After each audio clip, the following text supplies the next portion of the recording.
कहानी सच्चा प्यार। मेरे माता पिता की शादी को 55 साल हो चुके थे।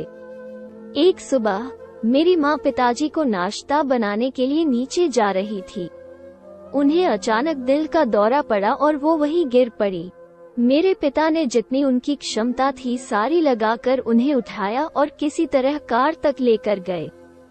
पूरी गति से, ट्रैफिक लाइट की परवाह किए बिना वो माँ को अस्पताल ले गए।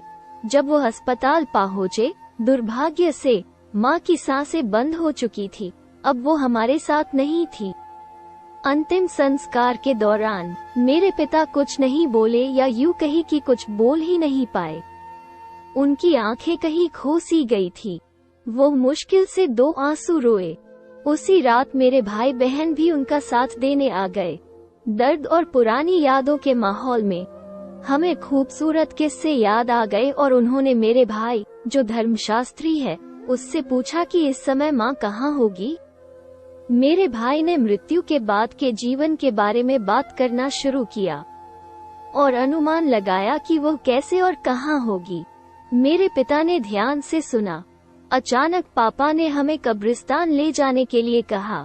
पापा, हमने जवाब दिया, रात के 11 बज रहे हैं, हम अभी कब्रिस्तान नहीं जा सकते। पापा ने अपनी आवाज ऊंची की और एक कड़क नजर से उन्होंने कहा, मेरे साथ बहस मत करो। कृपया उस आदमी के साथ बहस मत करो जिसने 55 साल की अपनी पत्नी को खो दिया। सच्चा प्यार सम्मानजनक मौन का क्षण था। हमने अब और बहस नहीं की। हम कब्रिस्तान गए। हमने रात्रि चौकीदार से अनुमति मांगी। टॉर्च लेकर हम कब्र पर पहुँचे।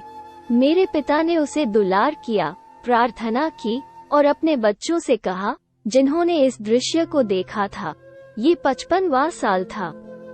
आप जानते हैं, कोई भी सच्चे प्यार के बारे में बात नहीं कर सकता है अगर उन्हें पता नहीं है कि एक महिला के साथ जीवन साझा करना कैसा होता है। वो रुके और अपना चेहरा पोंछा। वो और मैं, हम हर संकट, हर परेशानी में साथ थे। मैंने नौकरी बदल दी, वो मेरे साथ थी। जब हमने घर बेचा और शहर से बाहर चले गए तो हमने पैकअप किया, वो मेरे साथ थी। हमने अपने बच्चों को अपना करियर खत्म करते हुए देखने की खुशी साझा की, वो मेरे साथ थी। मैंने कई अपनों के जाने का शोक मनाया, वो मेरे साथ थी। मैंने कुछ अस्पतालों के प्रतीक्षालय में एक साथ प्रार्थना की। हम दर्द में एक दूसरे का समर्थन करते हैं। हम प्रत्येक दिवाली, होली और ईद या क्रिसमस को गले मिलते और हम अपने गलतियां भुला देते और खुशियां बांट लेते। बच्चों, अब वो चली गई है और मैं खुश हूँ। क्या आप जानते हैं क्यों?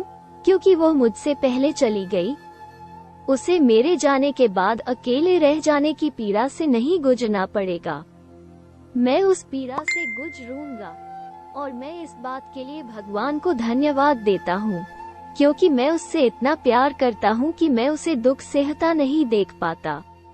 जब मेरे पिता ने बोलना बंद किया तो मेरे और मेरे भाइयों के आंखों से आंसू बह निकले। हमने उसे गले लगाया और उसने हमें दिलासा दिया, ठीक है, हम घर जा सकते हैं। यह एक अच्छा दिन रहा है। उस रात मैं समझ गया कि सच्चा प्यार क्या होता है। ये रोमांस से बहुत दूर है। इसका कामुकता या सेक्स के साथ बहुत कुछ लेना देना नहीं है, बल्कि यह काम से जुड़ा हुआ है, पूरक करने के लिए, देखभाल करने के लिए और सबसे बढ़कर सच्चे प्यार के लिए, जो वास्तव में 2 प्रतिबद्ध लोगों का जुड़ाव है। आपके दिलों में शांति, प्यार और रोशनी बनी रहे। आपको ये प्यार की सच्ची कहानी कैसी लगी? दोस्तों, हमारी कहानी की वीडियो आपको अच्छी लगी हो तो वीडियो को लाइक करें, शेयर करें, सब्सक्राइब करें, बेल आइकन को जरूर दबाएं।